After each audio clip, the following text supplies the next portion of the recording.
I need to confess something that is probably going to make a lot of my friends and family back home in the States really, really mad. Honestly, I have been holding off on making this video because I know the comments are going to be absolutely wild, but I have been living in the UK for about a year and a half now, and my entire perspective on the world has completely shattered. I grew up believing, firmly, that America was the safest, most secure, most protected country on the planet. I thought we had the best systems, the most security, and that everywhere else was either dangerous or just, lacking. But here is the truth. I thought America was safer until I moved to England. And I was literally shocked to realize that what I thought was safety in the US was actually just a deeply ingrained culture of paranoia, and I didn't even know it until I left. In the US, we would never, ever let our 10-year-old kids take a city bus by themselves. In the US, we would never open our front door at night without checking a Ring camera 3 times and having one hand hovering near a panic button. We build these massive, sprawling, gated communities with private security guards. We have complex home alarm systems. We have pepper spray on our keychains, and we are constantly, subconsciously scanning every room we walk into for the exits. We call that being prepared. We call that being safe.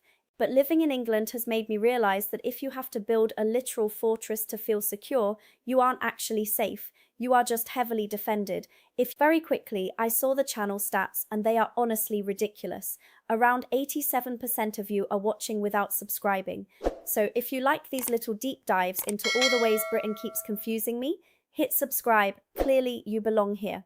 Let's start with the absolute biggest elephant in the room because I know exactly what people are already typing in the comments. The moment an American talks about safety in the UK, somebody brings up knife crime in London. Let's just tackle it right now. Before I moved here, I had family members texting me, genuinely terrified, sending me Fox News articles about how London is this chaotic war zone of knife attacks and that I needed to wear stab-proof clothing on the tube. I am not joking, someone actually suggested that. And look, I am not going to sit here and pretend that crime doesn't exist in the UK. Of course it does. London is a massive global city, and yes, knife crime is a serious issue that the government and the police are constantly battling. But we have to look at the actual statistics, the hard facts, because the way the media portrays this is completely skewed. When you actually compare the numbers, the homicide rate in the United States is overwhelmingly higher than in the UK, like it's not even a competition. According to recent data, the US intentional homicide rate is roughly 4 to 5 times higher per capita than the UK's. And here is the truly wild part that blew my mind. Even if you only look at knife-related homicides, you are still significantly more likely to be stabbed to death in the United States than you are in the UK. Let that sink in for a second. The US has more knife crime per capita than the UK does. We just don't talk about it because it is completely overshadowed by our gun violence statistics. And that brings me to the profound, deep psychological shift I have experienced living here. In the UK, the general public does not have access to firearms, period. This goes back to the historical context of the 1996 Dunblane tragedy, which was a horrific school shooting in Scotland. After that, the UK government and the British public basically said, absolutely not, never again. They introduced the Firearms Act of 1997, essentially banning private ownership of all handguns. And you know what happened? They haven't had a school shooting since. As an American, growing up, active shooter drills were just a normal part of my childhood. We were taught to hide in closets, to stay away from windows, to stay dead silent. I remember being 12 years old and strategizing with my friends about which heavy textbooks we would throw at an intruder if they breached the classroom door. We normalized that. We completely normalized the fact that going to the grocery store, going to a movie theater, going to a shopping mall, or sending your kids to school comes with a low-level hum in the background, hum of mortal terror. You don't realize how heavy that backpack of anxiety is until you move to a country where you get to take it off. When I walk into a Tesco here in London, or when I sit in a crowded pub, or when I go to a massive concert at Wembley, the thought of someone pulling out an assault rifle, literally 0% crosses my mind. It is not a calculation I have to make anymore. The sheer mental freedom of that is intoxicating. I didn't realize how much of my mental energy back home was spent on situational awareness for active threats. In the UK, the worst thing that's going to happen in a pub is 2 guys getting overly rowdy over a football match and spilling a pint of Stella. Look, I already know the public comments on this video are going to be an absolute war zone, which is exactly why I save my truly unfiltered, borderline unhinged culture shocks for my private channel members. If you are sitting there nodding along with me right now, you already belong in our inner circle. Hit that join button down below. For literally the price of a single Tesco meal deal, you get access to the behind-the-scenes reality that I am way too terrified to ever say on the public internet. Come join the inner circle right now, because we are having the real conversations over there and you are missing out. Which brings me to another massive difference: the police. I was literally shocked the first time I saw a British police officer and realized they didn't have a gun. In the US, police are heavily militarized. They have the utility belts, the bulletproof vests, the firearms, the tasers, the aggressive posture. The American policing model, in many ways, is built on intimidation and overwhelming force as a deterrent. But in the UK, regular patrol officers, the bobbies on the beat, do not carry firearms. They have a baton, maybe some pepper spray, maybe a taser, and a bright yellow high-vis jacket. At first, my American brain panicked. I was like, wait, if the bad guys have knives or weapons, how on earth are the police supposed to protect us? But then you look into the psychology and the history of British policing, and it is fascinating. British policing is built on something called Peelian principles, named after Sir Robert Peel, who founded the Metropolitan Police way back in 1829. The core philosophy is policing by consent. The idea is that the power of the police comes from the common consent of the public, not from the state's ability to enforce its will through violence. Because regular British cops don't have guns, they cannot rely on lethal force to control a situation. They actually have to talk to people. They are masters of de-escalation. I saw an incident outside a train station a few months ago where a guy was having some sort of massive mental health crisis, screaming, acting very erratic and aggressive. In the US, I know exactly how that scene plays out, and it usually ends with weapons drawn and someone getting hurt or worse. Here, two unarmed police officers approached him. They kept their distance, they lowered their voices, they used their body language to calm the environment, and they talked him down. It took 20 minutes, but nobody was shot, nobody was tased, and the man was safely taken in an ambulance. It was a masterclass in human empathy over brute force. The UK structure forces police to use communication as their primary weapon, and it completely changes the relationship between the public and law enforcement. You actually feel like they are public servants, not an occupying army. And speaking of ambulances, let's talk about the concept of safety beyond just crime, because this is a counter-argument Americans rarely consider. Safety is not just about whether you're going to get mugged. Safety is also about what happens when things go wrong. Safety is the social safety net. In the United States, getting sick or getting injured is a catastrophic financial event. I used to be terrified of ice skating or riding a bike in the US, not because I was afraid of the pain of breaking my leg, but because I was afraid of the $40,000 hospital bill that would bankrupt me. If you are out in public in the US and you pass out, people will literally beg bystanders not to call an ambulance because the ride alone costs $3,000.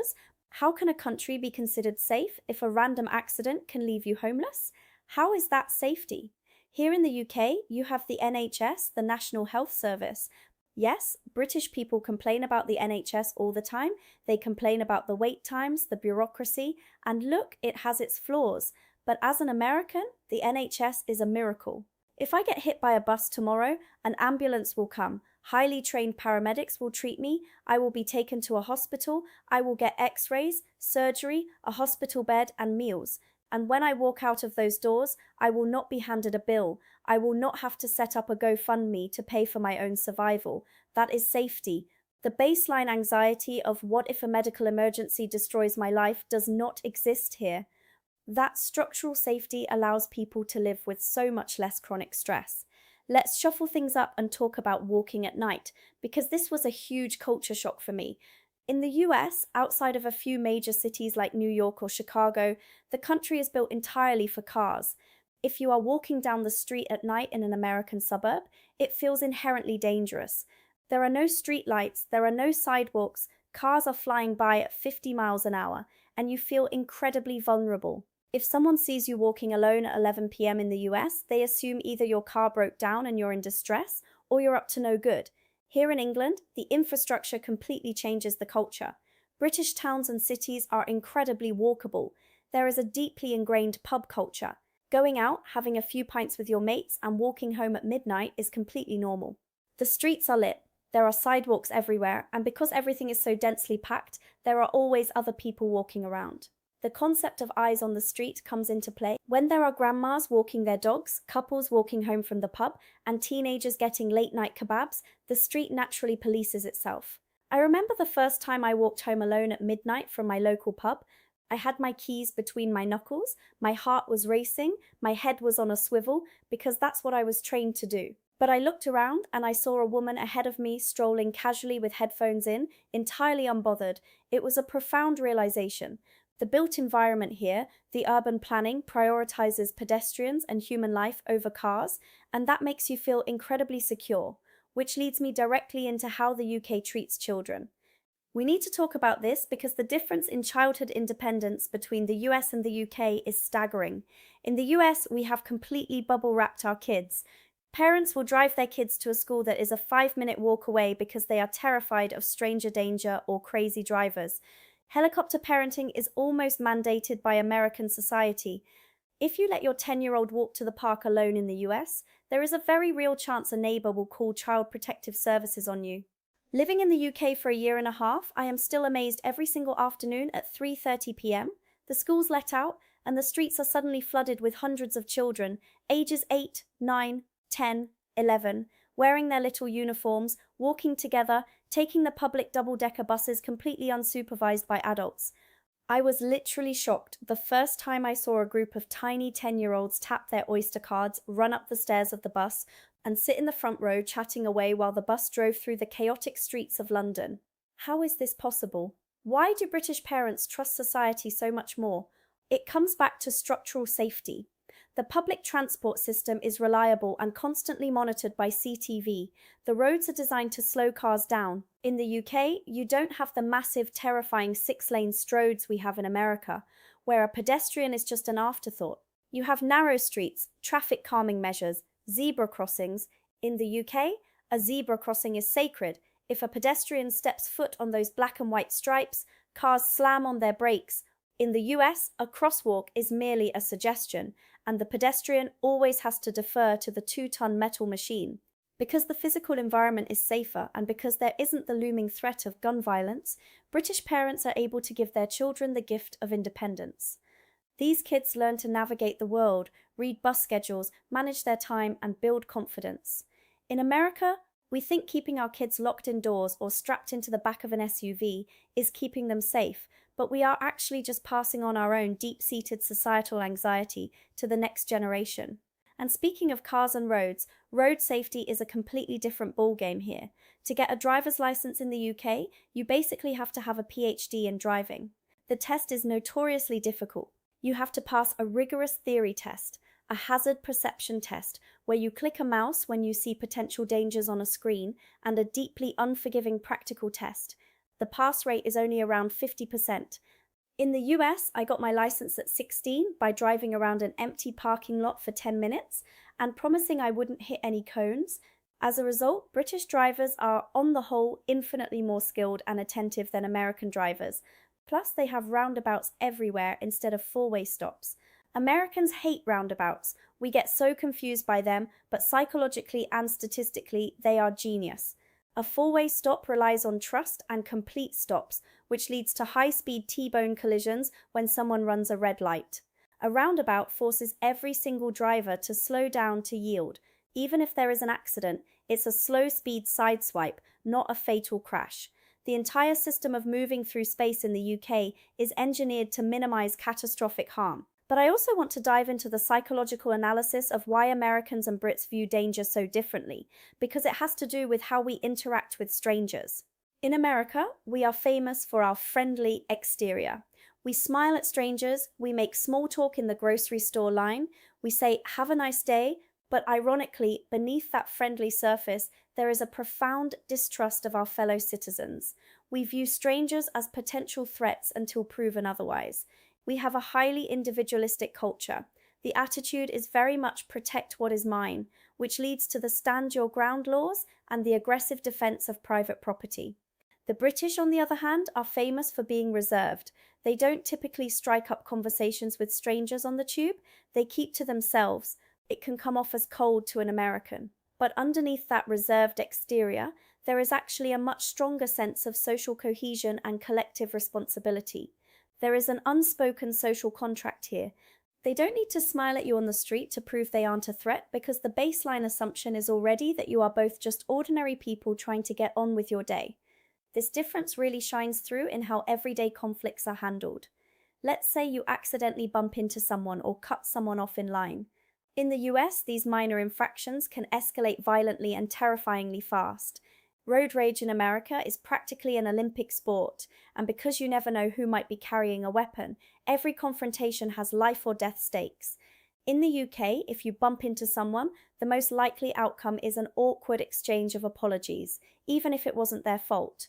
The British use politeness as a de-escalation tool. And sure, you get the occasional rowdy bunch or antisocial behavior, but the baseline level of aggression in public spaces is so much lower. The temperature of society feels turned down. Now, a lot of Americans watching this are going to scream in the comments, but Olivia, what about home invasions? What about burglars? This is a massive part of the American safety myth. We are obsessed with the idea of a bad guy breaking into our house at 3 a.m. It's why the home security industry in the US is a multi-billion-dollar market. We have motion sensor floodlights, reinforced doors, and a loaded weapon in the nightstand.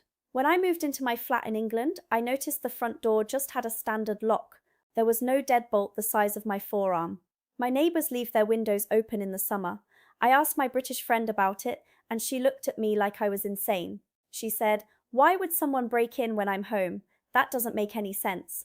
And when you look at the psychology of crime in the UK, burglars actively want to avoid confrontation. If a burglary happens, it happens when the house is empty. The American concept of the violent sociopathic home invader who specifically wants to terrorize a family is largely a product of true crime media and fear-mongering. The reality of crime in the UK is much more mundane, it's opportunistic, it's somebody stealing an unlocked bicycle or a pickpocket in a crowded tourist area. It's annoying, it's frustrating, but it is rarely a threat to your life. It is exhausting to live in a state of constant vigilance. I didn't realize how exhausted I was until I had lived in the UK for a year. I slowly realized that the knot in my stomach was gone. I realized I could sit in a coffee shop with my back to the door and not feel a spike of adrenaline. I realized I could walk my dog at twilight without carrying mace. I realized I wasn't plotting escape routes in my head when I went to the cinema. And look, the UK is not a utopia. I don't want to paint it as this magical fairy tale land where nothing bad ever happens. You still have to be smart. You still lock your doors. You still keep an eye on your bag in central London. You still avoid dodgy-looking alleys at 2 a.m. There are systemic issues here, there are rough areas, there is poverty, and there is crime. But the fundamental difference is the nature of the threat. In the UK, the threats are generally predictable and localized. In the US, the threat feels omnipresent, random, and incredibly lethal. When you live in a society that is saturated with firearms, where healthcare is a luxury tied to your job, where the social safety net is practically non-existent, and where the police operate like a paramilitary force, you are living in a low-level survival mode. You mistake your defensive posture for safety. You think your Ring camera, your gated community, and your gun safe mean you are secure. But true safety isn't about how well you can defend yourself when everything goes wrong. True safety is living in a society where things rarely escalate to the point where you need to defend yourself at all. True safety is the structural, boring, bureaucratic things. It's strict regulations on driving. It's a publicly funded healthcare system that catches you when you fall. It's an urban layout that forces cars to yield to human beings. A policing strategy based on consent and de-escalation rather than intimidation. It's the fact that no civilian has access to a tool designed for mass casualty. It took moving thousands of miles across the Atlantic Ocean for me to understand this. America has freedom, absolutely. But it is the freedom to defend yourself in a fundamentally dangerous environment. The UK has a different kind of freedom. It has the freedom from fear, the freedom to let your kids take the bus, the freedom to walk home from the pub, the freedom to get sick without going bankrupt. I know it's hard to hear, especially if you've never lived outside the United States. It feels like an attack on our way of life. We are so proud of our self reliance in America. We pride ourselves on being tough, on being prepared, but we shouldn't have to be.